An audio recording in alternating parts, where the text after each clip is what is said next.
Hello and welcome to the Weekend Edition. I'm Dr. Kingori. We have a great show lined up for you. We start on a thank you note this week. Maze, from the bottom of our hearts, thank you Kenyans for paying attention to the most joke-worthy content. Manzi, can you believe that one of the biggest stories of this week was a video of the second most powerful man in this country adding salt to meat? Salt Bay.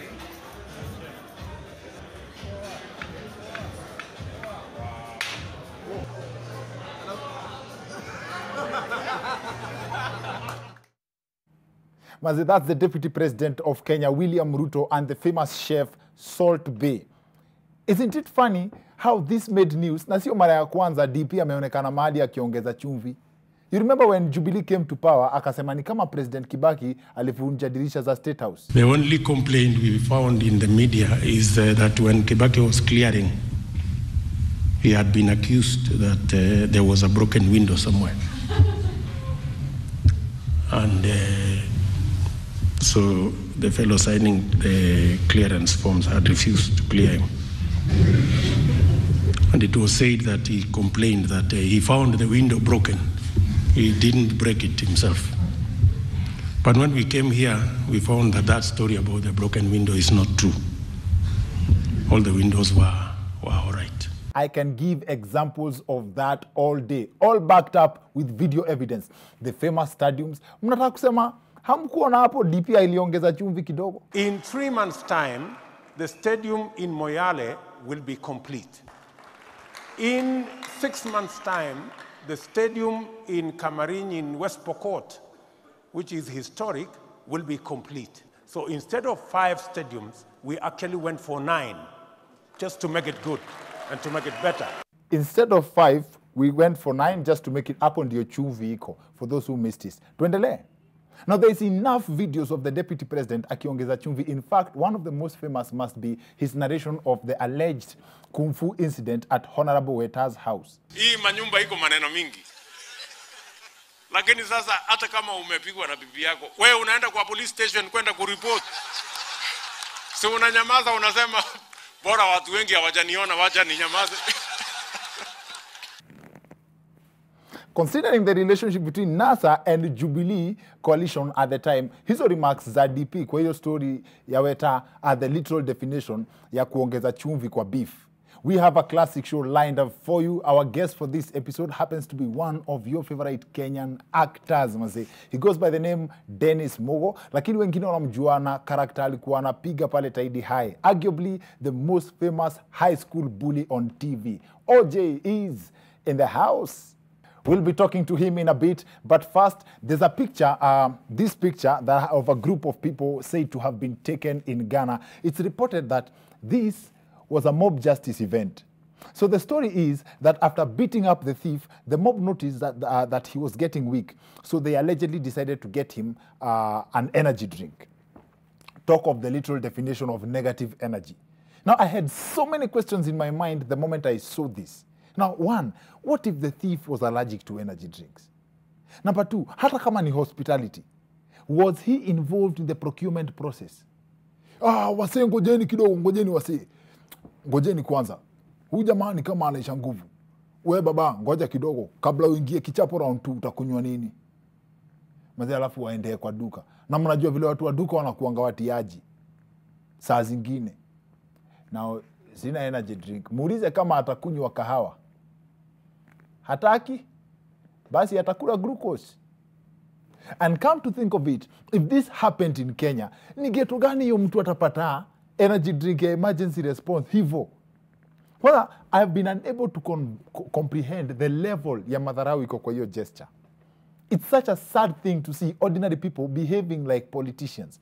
You give something to someone and it looks like you're helping them, but you know very well that the agenda is to hurt them even more. Now tell me how different this is from vile politicians ukuja wanachotea waseso mbili kwa campaign alafu wanawakamua for 5 years. Haters have claimed that this could have been a marketing ploy by the energy drink company to show people that their product is full of vitamins. Alafu aka ka trend kashike. Wezi wanze kukua entitled. Majamaa mazee amwezi nichapa mbele ya hardware man. Amwezi nichapa mbele ya hardware. Tafuteni hata ka mini market ndio nikilemewa mnishikie ka boost. Na drink ya maana. If you ask me, the best idea to market an energy drink ni kutafuta atuoli at a public event. Sisi hatuna nguvu. Sisi hatuna nguvu yoyote. Sisi hatuna uwezo. We are the majority. We are the people. We are there. Tusitishwe.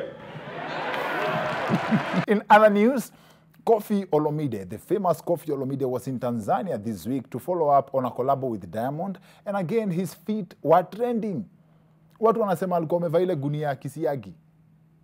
Now coming back home, I don't know about that. Coming back home, there are talks that the government intends to introduce an unemployment tax to cushion unemployed Kenyans.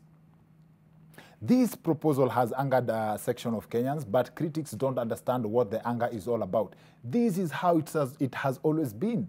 The government just wants to make it official. My interpretation of this ni ati, moving forward, vitu kama kupea mtoto pocket money itakuwa inakatwa direct wa mshahara. This is going by the notion, of course, that children form the majority of the unemployed people. On the real though, a section of Kenyans feel that the idea is ill-informed. As in, instead of the government focusing on creating more employment opportunities, it's like they have decided to convert unemployment into employment. Which begs the question, why be employed when you can make money by not being employed? That is being unemployed. Now, I'm still researching on how this concept of unemployment checks works in developed countries like the US, if it's related to what they are proposing in Kenya and how it will be implemented. Watakuwa nakata hiyo pesa kwa tax, vile inasemekana, ama mtu akona job, anachagua mtu hana job, alafu kila mwezi unamchotea directly. Buda mazi, mshahara kwa ninaingia wen? Unajua sijalipa keja miezi 2. Wewe unaona kama hii arrangement inawaka kama niongee tu na KRA wakiwa na nichomole yangu huko kwa payslip yako. Kama mtu hawezi katwa withholding mara 2. Now, mtu anaweza kukubuli za macho legally. That said, bullying makes part of our conversation, of the conversation on our topic on this episode. Bullying in school. This episode is technically a trip down memory lane. What happened to the people you went to school with? What is different on ground compared to what you learned in school as far as making it in life is concerned? How did the school experience influence the person you became later in life? Dennis Mogo, aka OJ, is on the other end of this short commercial break. So see you guys in a bit.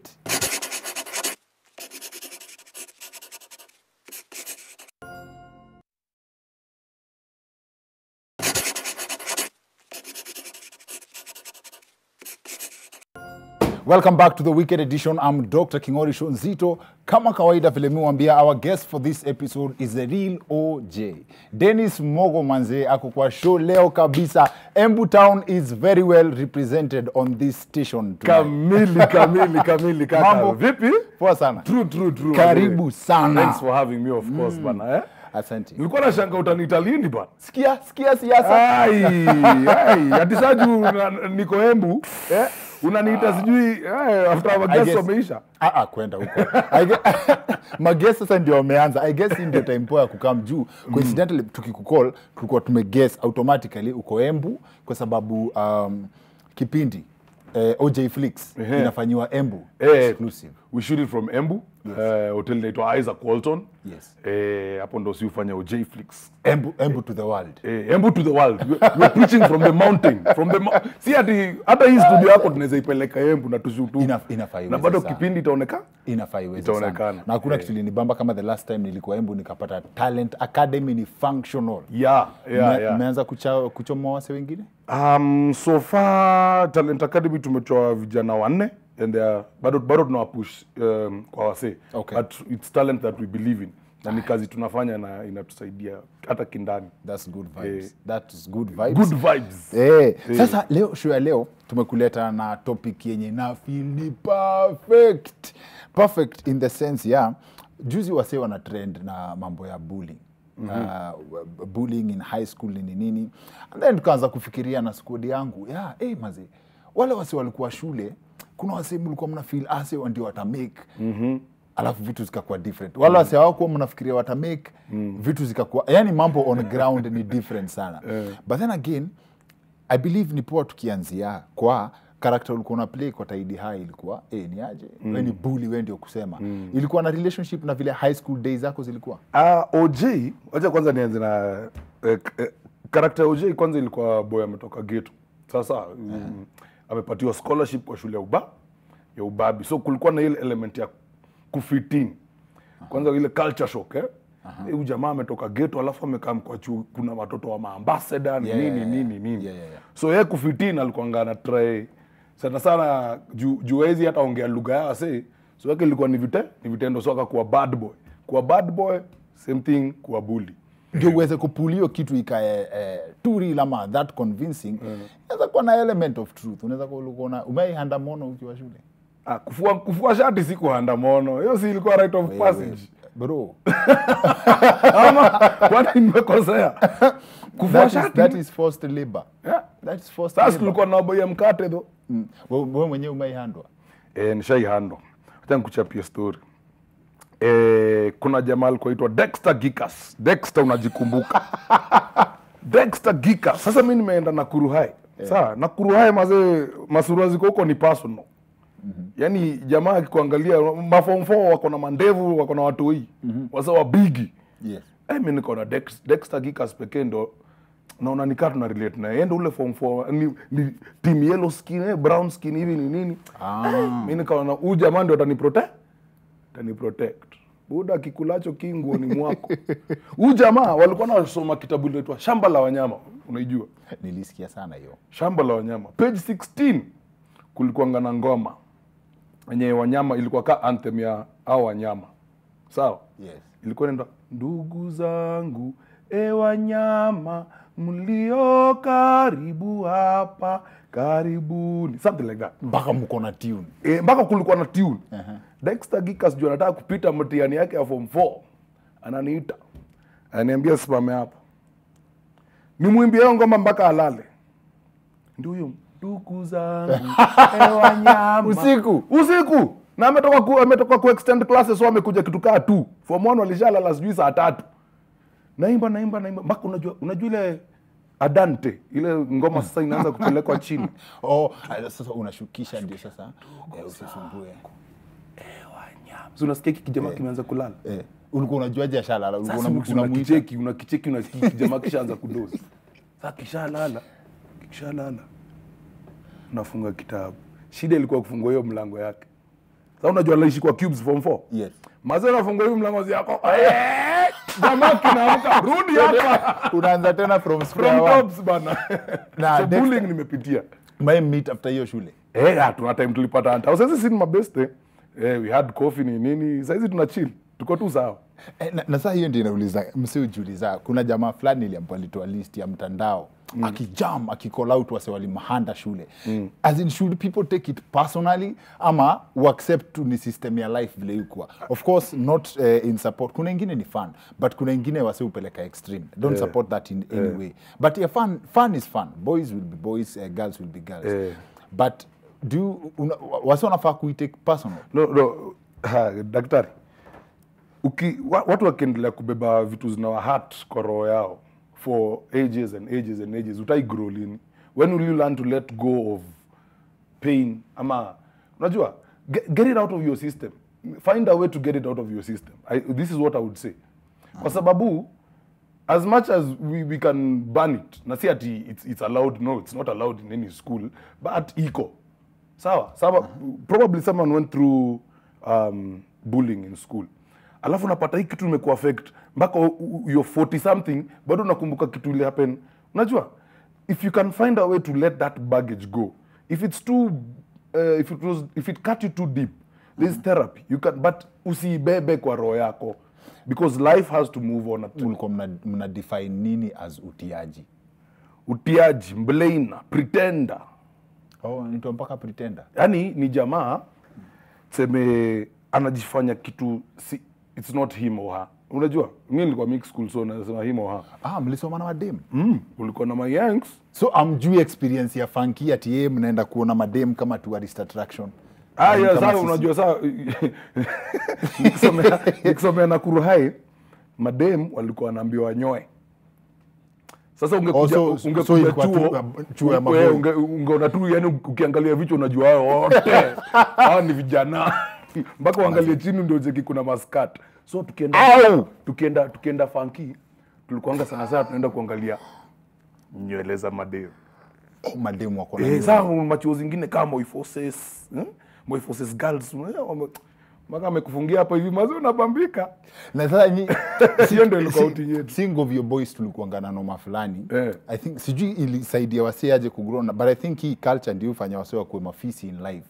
Ya ati ukienda funky ukirudi bila kuongelesha dem ama bila kurudi na tai.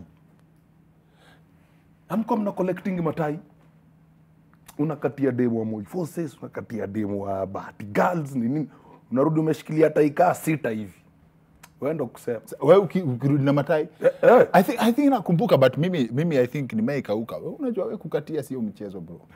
Kukatia si mchezo. Mimi nisaidie tu na tai yako. There is no romance involved. As in wewe tu nisaidie tu na tai. Wewe nisaidie tu na tai. Sitaki kuchoma. Nakubaya lollipop. Mimi feel unajua sasa watu conversation ya system. Like soma ukwe daktari. I think in school mimi ukiniuliza kuna people learn more from the experiences than the lessons in class. Because wasi usema watu enda shule ndio usome ulearn vile unafaa kuishi na watu. Una get?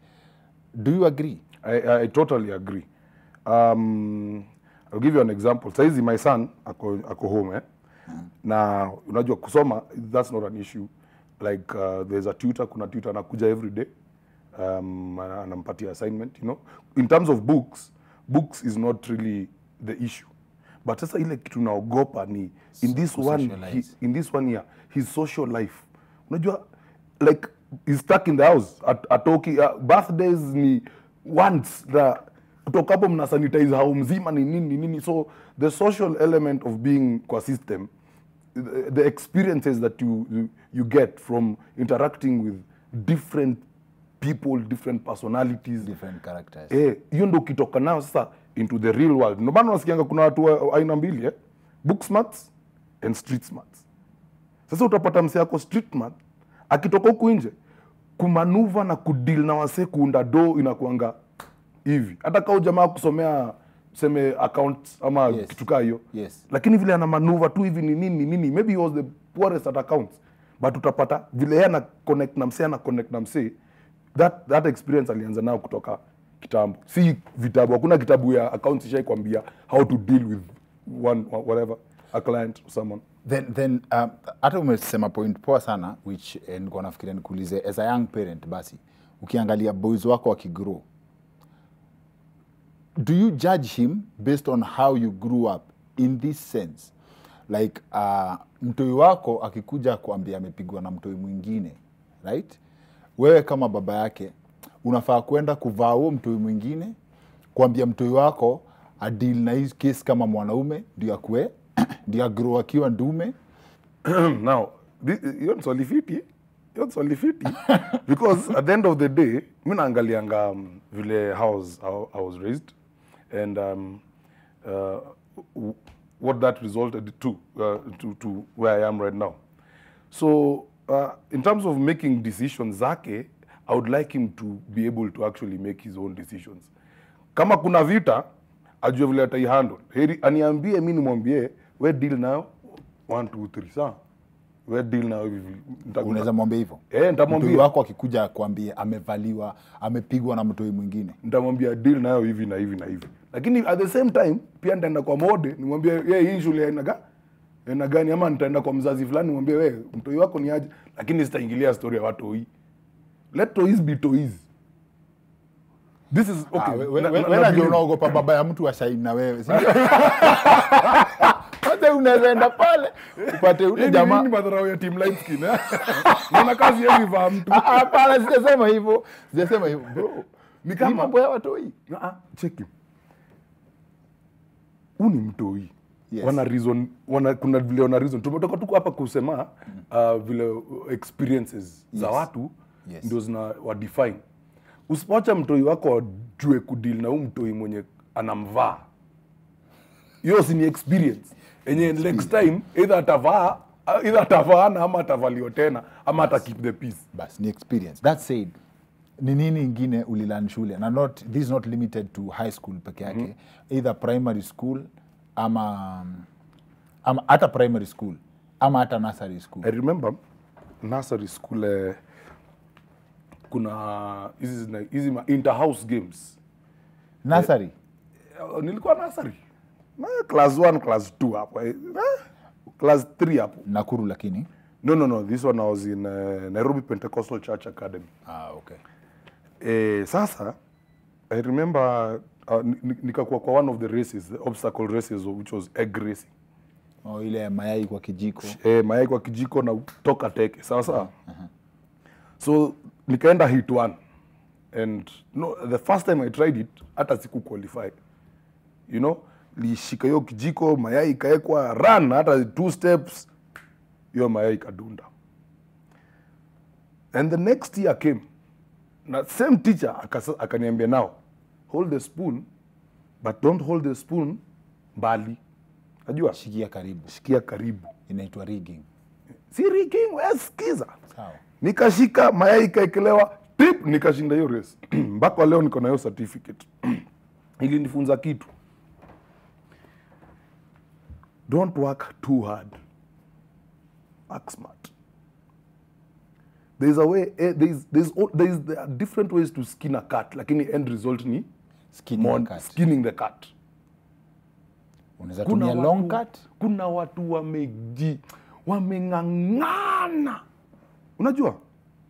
Na akifanya tu research kidogo about what anafanya. Unajua enda ujiri kuna internet. Ingia internet jamaa anafanya hii kitu aje. What can I do to better 1 2 3 4? Just research on what you want to do. Be creative. Find the easiest way that you can do it and go hard for it. That's a good place to end. Don't work too hard. Work smart. Work smarter. That's a good place to end it, mazee, for this conversation. Kama kawaida time yetu hapa inakuanga less sana, but we extend this conversation to Nation FM 96.3. Inaitwa The Weekend Extension on Monday from 10 to 11 a.m. OJ, asante sana. So actually, na invite wase Sato this Saturday. Yes. Kesho. Kesho, Yes. Kesho pale opposite Kilimani School. Okay. Kuna event tuko nayo. It's more of it's been a tough year as we wind it down. So there's koroga hapo, and we're inviting everyone. If you can come there, we have fun. There'll be music, there'll be bands, there'll be bouncing castles, our toto, enough social distancing for you. Yeah, so welcome. Niliambiwa hiyo place ndio ile place DJ Mona size 8 walifanyikiwa. Mambo ya watu nilioletwa hiyo kitu chana, lakini sasa watu ambao wanajifundikaga na duve moja mambo yao siingiliaki. Umesema utaongelea hiyo maneno. Sitaongelea mambo yao. Sawa, asante sana mchungaji. Thank you very much for coming to the show. Thank you for having me, sir. Karibu tena na tena. Asante. Na mkumbuke OJ yako na YouTube channel OJ Flix, please subscribe na wafinye notification. Na kabela hapo. Shout out pia kwa notification gang wetu pale Weekend Edition. Maze. Asanteni sana. The family keeps growing. That's it for the Weekend Edition. See you next week. My name is Dr. Kingori.